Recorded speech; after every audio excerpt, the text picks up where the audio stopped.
옆에 분하고 이렇게 인사하겠습니다. 주님의 이름으로 축복합니다. 우리는 계속해서 요한계시록에 나온 7개 교회에 대한 얘기를 계속 나눕니다. 오늘 네 번째 교회 두아디라 교회에 대해서 함께 말씀을 나누고자 합니다. 두아디라는 도시는 1세기 중엽에 옷감을 염색하는 가장 염색업이 발달했던 도시입니다. 이 도시에는 이 일 외에도 주석, 그리고 구리로 로마의 군인의 철모와 만드는 사업도 번성했던 도시입니다. 면직, 모직, 빵 제조업, 노예 매매, 질그릇 수거업도 발달했던 도시가 두아디라 도시입니다. 그래서 두아디라 도시는요, 정치적인 도시보다는 산업적인 산업사회가 발달했던 도시가 바로 두아디라라는 도시입니다. 그 두아디라 도시에 보면요, 각 업종들마다 자신들 나름대로 조합원들을 구성해서 결속력을 가진 도시였습니다. 그래서 그들은 그들의 조직들을 가지고 정치, 경제, 종교 전반에 큰 영향력을 행사했던 조직이었습니다. 그래서 시민들이 누릴 수 있는 혜택들을 필수적으로 받았던 조직들로 만들어갔던 곳이 두아디라 도시입니다. 쉽게 말하면 개조직같이 우리의 일수를 걷는 것처럼 그런 조직이 되어 있던 도시였습니다. 이러한 도시는 두아디라뿐만 아니라 4대 골로새, 라오디아기에, 히에라볼리도 마찬가지였습니다. 그 조직들이 가장 단결이 잘 되었고요. 그래서 그 특별히 섬유 사업이 발달했던 그 도시의 대부분 사람들이 유대인이었습니다. 그 유대인들이 이런 염색 사업을 통해서 물질과 또 경제적인 돈도 얻게 됩니다. 그래서 그 여유가 생기면서 사람들 간에 욕망들이 생깁니다. 물질적 욕망과 함께 육체적 쾌락들이 스물스물 들어오기 시작합니다. 그뿐만 아니라 종교적인 우상 숭배도 형성된 곳이 바로 두아디라 도시입니다. 그 두아디라 도시의 그 상황들이 오늘 이 두아디라 교회 안에도 들어옵니다. 성경에 보면 두아디라는 곳에 두 여성을 성경은 말합니다. 한 사람은 영적으로 플러스 충정을 했던 누디아라는 여성과 영적 방전을 그리고 마이너스를 하는 이세벨이라는 여인이 있습니다. 특별히 첫 번째 누디아는 사도행전 16장에 자주장사, 염색을 했던 옷감을 만들었던 여인이었습니다. 특별히 자주라는 말은 그 당시에 높은 관리들이 입는 옷을 했던 사람이 바로 누디아입니다. 누디아는 복음을 통해서 마음의 문이 열리고 사도 바울을 자기의 집으로 모시고 또 말씀을 듣고 또한 함께 세례를 받은 후에 그는 그 자기 집을 교회로 만들었습니다. 그게 바로 빌립보 교회입니다. 이처럼 누디아라는 여성은 그 지역에서 누디아 지역에서 그리스도의 복음을 듣고 전하며 복스럽게 축복하는 귀한 여성이었던 사람이었습니다. 쉽게 말하면 오늘날 우리 속에는 누디아 같은 훌륭한 목회자, 선교사들, 신실한 성도들의 믿음을 통해 하나님의 위로와 격려가 있습니다. 특별히 우리 교회도 훌륭한 권사님과 요전대 회원들이 있습니다. 그분들은 기도의 어머니이자 신앙의 선배들이지요. 그들은 봉사와 섬김에 앞장서서 주님의 자녀이기도 합니다. 특별히 믿음의 권사님들 잘 보십시오. 성도들을 위해서 기쁨, 아픔에 동참하며 격려와 아픔을 전하는 분들이었습니다. 그것이 바로 누디와 같은 한 여성의 모습입니다. 그런데 이 두아디라 교회에 한 다른 여인이 있습니다. 그 사람은 누구냐? 이름이 이세벨입니다. 이세벨이라는 여인은 구약 성경에 보면 열왕기 상하에 나옵니다. 북이스라엘 7번째 왕이었던 아합 왕의 왕비가 바로 이세벨입니다. 이세벨은 유대인이 아니었습니다. 시돈의 딸이었습니다. 그리고 자기가 섬기는 바알과 아세라 선지자들을 데리고 옵니다. 그리고 그들과 함께 그 북이스라엘을 우상으로 가득 채웁니다. 그뿐만 아니라 선지자 중에 선지자였던 엘리야를 죽이려고 했던 사람이 바로 이세벨입니다. 거짓된 우상에 대한 집념이 강했던 여인입니다. 그와 같이 오늘 두아디라 교회에도요, 이 이세벨과 이름이 똑같은 거짓 선지자인 이세벨이 등장하고 있습니다. 그녀는 교회 안에 믿음의 공동체를 파괴하고 있습니다. 이렇게 주장합니다. 예수를 믿기만 하면 예수님의 십자가 공로로 어제와 오늘 내일의 모든 죄가 용서받았으니까 예수 믿으면 무슨 짓을 해도 괜찮다. 내 육체가 욕망하면 쾌락을 즐기라 라고 얘기합니다. 당대의 발람의 교훈과 니고달랑의 교훈을 따랐던 4대 교회처럼 그 교훈의 거짓된 교리를 그 여인은, 선지자는 선포하고 있습니다. 그러면서 뭐냐면 더 이상 죄책감을 갖지 말아라. 못된 짓과 부정한 짓 해도 이미 용서받았으니까 더 이상 내 육체의 내 욕망대로 마음껏 행하며 살아라고. 그러면서 육체적인 간음뿐만 아니라 영적인 우상 숭배, 거짓 우상을 섬겨도 상관없다라고 잘못된 교리를 퍼뜨린 사람이 바로 오늘 이세벨 선지자입니다. 성경에 보면 예수님은 이 두아디라 교회를 향해서 칭찬과 책망을 동시에 한 교회로 기록되어 있습니다. 이처럼 한 여인은 타인을 구원하기 위한 헌신하는 사람이었던 반면에 또 한 사람은 다른 사람을 죄악으로 파멸로 이끄는 역할을 냈습니다. 오늘 본문에 나오는 이 두 여인 가운데 후자의 여인을 말하고 있습니다. 그로 인해서 교회가 흔들리는 모습이 기록되어 있습니다. 오늘 본문 말씀 보십시오. 요한계시록 2장 18절과 19절 말씀을 우리 한번 같이 읽도록 하겠습니다. 시작. 그 눈이 불꽃 같고 그 발이 빛난 주석과 같은 하나님의 아들이 이르시되 내가 내 사업과 사랑과 믿음과 섬김과 인내를 아노니 내 나중 행위가 처음 것보다 많도다. 아멘. 아주 놀라운 칭찬을 하는 교회로 기록되어 있습니다. 갈수록 뭐였다고요? 더 좋아졌다라고 얘기합니다. 어제보다 오늘이 더 좋은 결과를 가진 교회라고 얘기하고 있습니다. 요한계시록에 등장하는 교회 가운데 첫 번째 교회를 한번 보십시오. 첫 번째 교회는 어떤 교회였습니까? 에베소 교회를 한번 잘 보십시오. 에베소 교회는 그들의 신앙에 잘못된 것을 지적하며 거짓 선자를 쫓아냈지만 그들이 꾸중을 들었던 이유가 무엇입니까? 처음 사랑을 버렸던 교회였습니다. 반면 오늘 본문에 나오는 두아디라 교회는 에베소 교회와 정반대입니다. 주님은 그 교회를 향해서 이렇게 말씀하시는 겁니다. 내가 보니 너희는 사랑으로 참으로 풍성한 교회구나. 이웃을 위해 봉사도 많이 하고 인내도 많구나. 그런데 분별력을 잃었구나. 거짓된 선자를 분별하고 그들을 쫓아내는 능력을 잃었구나 라는 말씀입니다.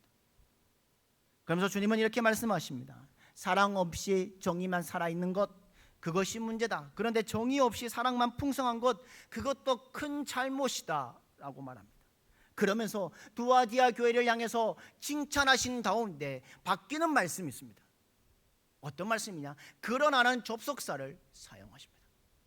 역전의 마음으로 접속사를 사용하고 있습니다. 모든 것을 뒤집는 역전의 접속사 그러나라는 말을 사용하고 있습니다. 그러면서 주님께서는 결정적으로 그 교회에 책망받는 이유가 무엇인지를 오늘 본문 가운데 얘기하고 있습니다. 요한계시록 2장 20절 말씀을 보십시오. 요한계시록 2장 20절 말씀을 같이 읽도록 하겠습니다. 같이 읽겠습니다. 시작. 그러나 내게 책망할 일이 있노라. 자칭 선지자라 하는 여자 이세벨을 내가 용납함이니 그가 내 종들을 가르쳐 행음하게 하고 우상의 재물을 먹게 하는도다. 무슨 말이냐면 내 마음대로 해도 좋다. 예수 한번 믿었으면 용서받았으니까 너 마음대로 살면 된다. 너 탐욕대로 내 욕망대로 내 끌리는 대로 내 본능대로 다 괜찮다. 이런 잘못된 교리에 대해서 예수님은 지적하고 있습니다. 그러면서 이 두아디라 교회를 향해서 하나님께서 뭐 하시냐? 다시 한번 기회를 허락해 주십니다. 뭐냐면 바꿔라는 겁니다. 영적인 위기, 신앙적 위기를 벗어날 수 있는 기회가 하나 있다. 그것이 무엇인가? 바로 회개하는 거라는 것을 말씀해 주고 있습니다. 오늘 보면 2장 21절 말씀을 보십시오. 우리 2장 21절 말씀을 같이 읽도록 하겠습니다. 같이 읽겠습니다. 시작. 또 내가 그에게 회개할 기회를 주었을 때 자기의 은행을 회개하고자 하지 아니하는도다. 아멘. 두아디라 교회를 향해서 뭘 기회를 주셨습니까? 회개할 수 있는 기회를 주었습니다. 그들의 잘못이 무엇인지를 주님이 가르쳐 주셨습니다. 무엇이 잘못인지 알면서도 그 교회는 뭐하지 않았다고요? 회개하지 않았다고 말씀하고 있습니다. 이게 위험하다는 겁니다. 회개할 줄 알면서도 회개하지 않는 것을 말하는 겁니다. 회개할 제목을 알면서도 의도적으로 회개를 거절하는 것, 이게 주님에 대한 경고라는 겁니다. 사랑하는 성도 여러분, 한번 물어보겠습니다. 여러분의 교회는 어떤 공동체라고 생각하십니까? 단순히 행복을 추구하는 공동체일까요? 아닙니다. 교회란 거룩함을 열망하는 공동체라는 겁니다. 교회는 자기의 갱신과 자기의 변형과 자기의 회개를 통해 진정으로 하나님의 기뻐하시는 거룩한 자리로 들어서는 공동체가 바로 교회라는 겁니다. 오늘 이렇게 말씀하십니다. 회개하지 않으면 심판하겠다. 내가 너희를 버리겠다. 너희들의 자녀를 죽음으로 몰아내겠다. 엄중하게 말씀하시면서 오늘 23절에 그렇게 말씀하십니다. 모든 교회가 나는 사람의 뜻과 마음을 살피는 자인 줄을 알지라 내가 너희 각 사람의 행위대로 뭐 하신다고요? 갚아주리라고 말씀하시고 계십니다. 회개하지 않는다면 뭐 한다고요? 너희의 행위대로 뭐 하시겠다고요? 갚아줄 것이라는 경고의 말씀이 여기 있습니다. 여기에 나타난 예수님의 참 메시지가 무엇일까요? 죄악에 갇힌 인간의 모습, 인간의 실존, 그로 인해 해방할 수 없는 형벌에 놓인 인간의 실존을 예수님이 매우 안타까워하시면서 그렇기 때문에 뭐 하라고요? 회개하라고 촉구하시는 겁니다. 하나님의 나라가 가까이 왔으니 뭐 하라고요? 회개하라는 겁니다. 사랑하는 성도 여러분, 회개는 누구에게 필요한 것일까요? 믿지 않는 사람들에게 필요한 것일까요? 맞습니다. 믿음의 사람에도 회개할 필요가 있을까요? 회개할 것이 있습니다. 회개는 언제나 개혁과 변혁의 시작입니다. 내 삶에 죄와 단결하는 것, 단절시키는 능력이 회개라는 겁니다. 회개는 현재와 미래를 연결해주는 열쇠라는 겁니다. 예수님 왜 이 세례 요한을 칭찬하셨습니까? 세례 요한은 칭찬할 건 많지만 무엇보다도 예수님보다 앞서 와서 회개를 얘기했습니다. 하나님의 심판이 엄중하니까 너희들은 회개하고 하나님 나라의 삶을 살아라고 얘기했다는 겁니다. 그와 반면에 예수님 당시에 당대 종교 지도자들을 한번 보십시오. 바리새인들과 서기관들에 대해서 예수님은 어떻게 하셨습니까? 분노하셨습니다. 왜 분노하셨습니까?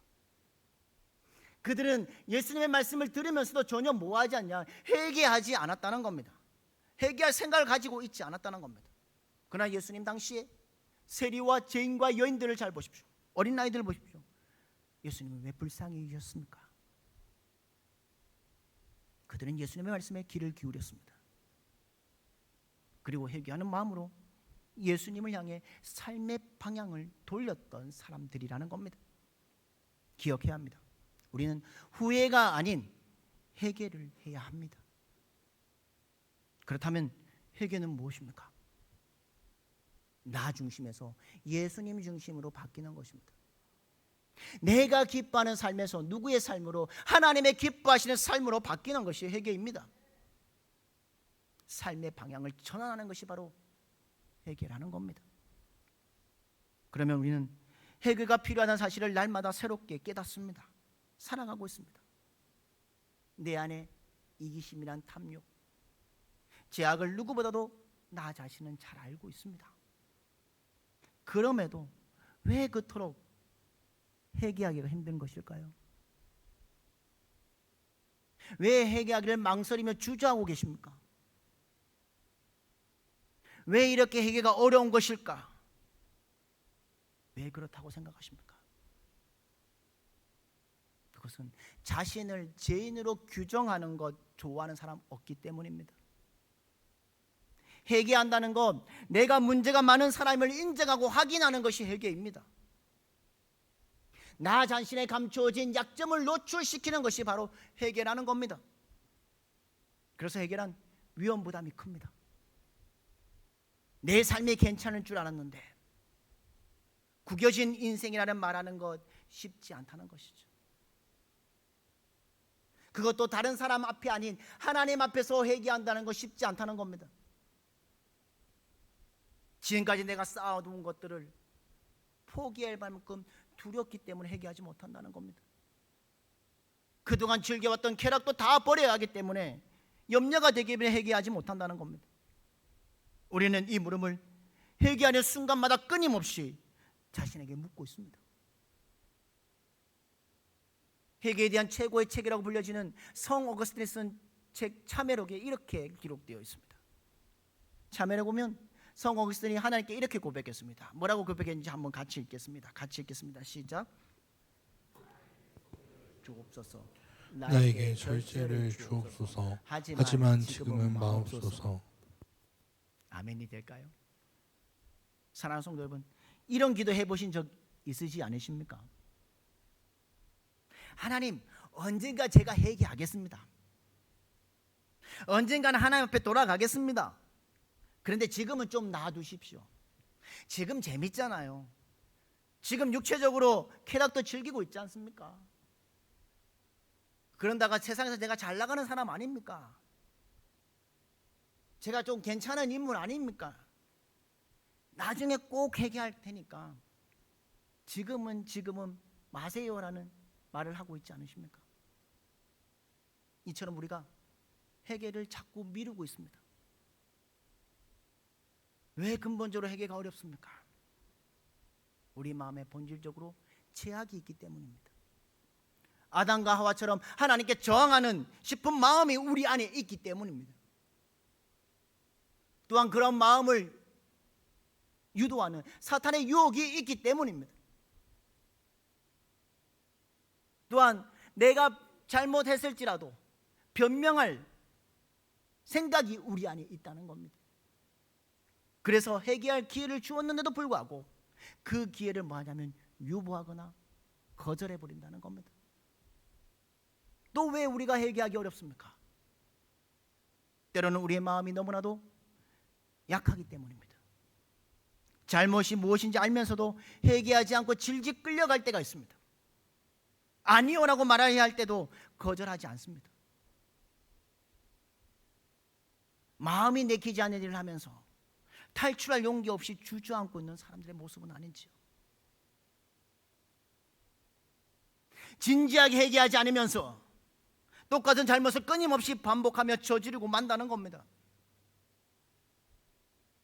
혼자 탄식하고 가슴 아파하지만 내 삶의 방식을 돌이키지 않는다는 겁니다. 이건 회개가 아니라 후회라는 겁니다.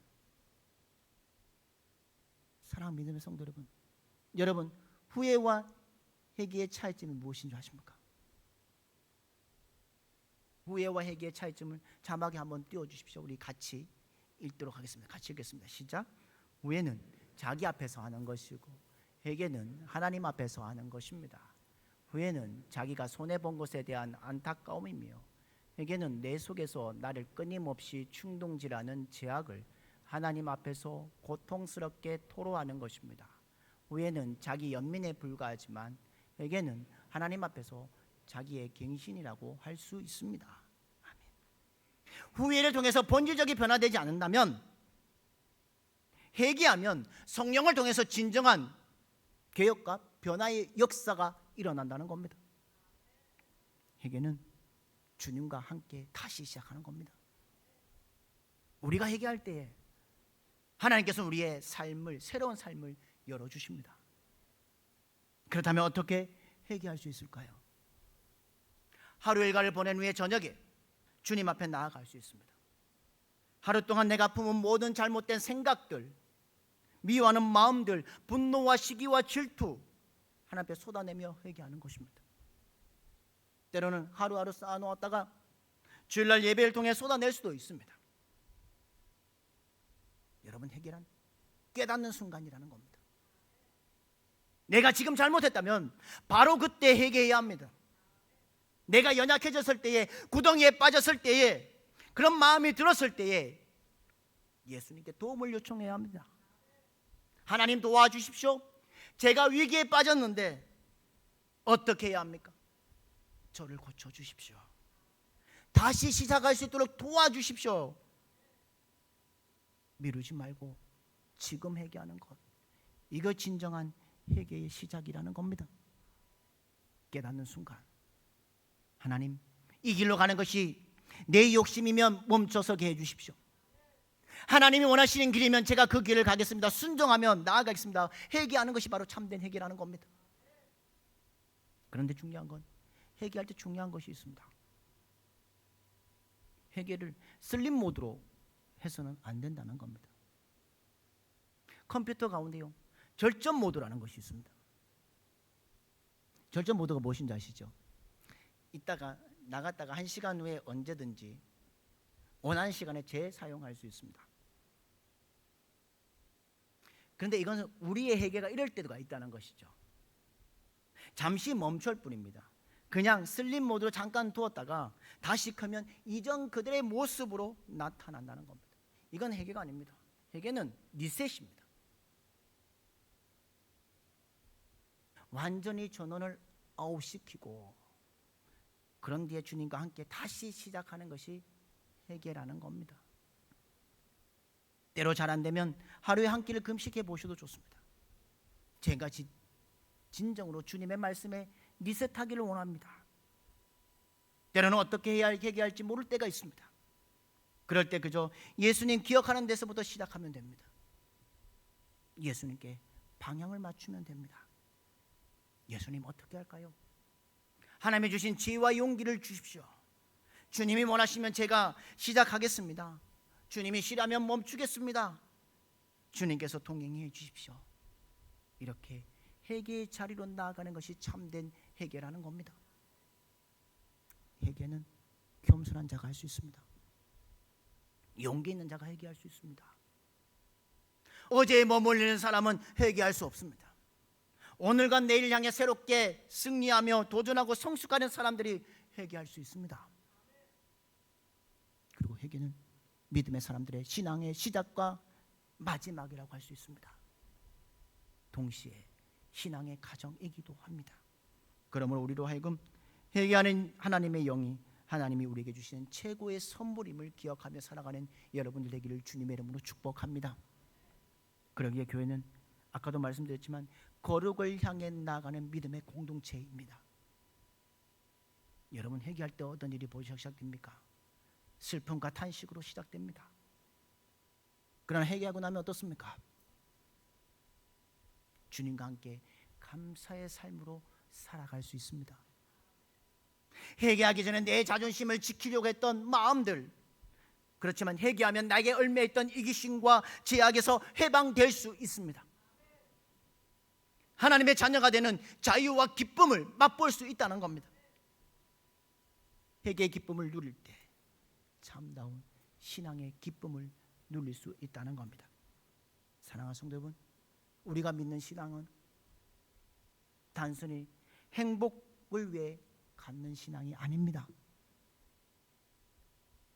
우리의 신앙의 목표는 거룩해지기 위함입니다. 우리 교회는 어떤 공동체가 되어야 합니까? 행복을 위해 모이는 공동체가 아닙니다. 하나님을 향한 거룩함을 위해 모이는 하나님의 백성의 공동체가 되어야 합니다. 그리고 나아가 이 거룩함을 들고 세상을 향해 나아가라는 하나님 부탁하신 그 부탁의 삶을 살아가는 것이 참된 교회라는 겁니다. 여러분, 우리의 진정한 행복은 우리의 웃음에서 평안에 있지 않습니다. 거룩함 속에 있음을 기억하는 여러분들 되기를 주님의 이름으로 축복합니다. 우리 모두가 행복을 먼저 추구하기보다는 우리 각자가 거룩해져야 합니다. 하나님 앞에 거룩하고 회개하고 나아갈 때에 우리 안에 행복과 기쁨을 맛볼 수 있습니다. 사랑하는 성도 여러분, 이 시대를 보십시오. 세상은 요동치고 있습니다. 세상의 악한 것들은 우리들에게 소리만 들려옵니다. 수많은 유혹과 미혹이 우리의 삶을 방해하고 있는 시대를 살고 있습니다. 그뿐만 아닙니다. 때로는 믿는 사람과 믿지 않는 사람의 차이가 무엇인지 보이지 않을 때를 살아가고 있는 이때입니다. 이때 우리가 가야 할 길, 우리가 살아갈 수 있는 길은 무엇일까요? 바로 회개라는 겁니다. 행복이 아니라 여러분 각자가 거룩해져야 합니다. 요즘 세상 사람들은 이렇게 말합니다. 수많은 인문학자와 철학자들은 그들이 추구하는 것들이 행복을 추구한다고 말합니다. 그러나 우리 믿음의 성도들이 추구하는 것, 우리 대저절개 모든 성도들 한 사람 한 사람들이 추구하는 것은 바로 거룩함을 추구하는 것입니다. 이 놀라운 것을 추구할 때에 우리 자신뿐만 아니라 우리의 삶이, 우리의 가정이, 우리의 사회와 우리 교회가 변화시킬 수 있는 사람으로 세워질 수 있다는 겁니다. 오늘 라오디아 교회는 그렇게 하나님 앞에 서 있음에도 불구하고, 회개하라고 말했음에도 불구하고 회개하지 않음으로 책망을 받았습니다. 사랑하는 믿음의 성도 여러분, 우리 교회는 어떤 교회가 되기를 원하십니까? 지금 이때가 회개할 때임을 아는 교회가 되어야 합니다. 한국교회를 향해서 왜 잘못되어 있다고 말만 하고 있습니까? 한국교회가 회개해야 합니다라고 말을 합니다. 그러나 그 전에 우리가 먼저 회개의 삶을 살아가지 않으면 우리의 기도는 아무 기도도 되지 않는다는 겁니다. 우리 삶이 변화되고, 내가 먼저 참된 회개의 삶을 살아가고, 내 가정에 참된 회개가 있고, 우리의 사회가 참된 회개가 있고, 우리 교회가 참된 회개로 살아갈 때에 이 땅에 세워진 한국교회가 잘못된 것에 돌아올 수 있는 삶이 된다는 겁니다. 오늘도 우리는 하나님의 음성에 귀를 기울이기를 주님의 이름으로 축복합니다. 너희들은 거룩함 속에 살아가야 한다. 세상의 거룩함이 아니라 하나님의 거룩함 속에 살아가란다고 말씀하십니다. 이 거룩함의 속에 먼저 회개의 자리를 잊어버리지 않고 회개의 삶을 날마다 그 자리 가운데 서는 여러분들 되기를 주님의 이름으로 축복합니다. 우리의 변화를 통해서, 우리의 삶을 통해서 세상을 변화시키는 하나님의 사람들 한 사람 한 사람 되시기를 주님의 이름으로 축복합니다. 우리 교회가 라오디아 교회 좀 책망받는 교회가 아니라 하나님의 회개의 땜을 기억하고 회개함을 통해서 잘했다라고 칭찬받고 삶의 변화를 통해 주시는 축복들이 우리들 교회 가운데 놀라운 은총이 있기를 주님의 이름으로 축복합니다.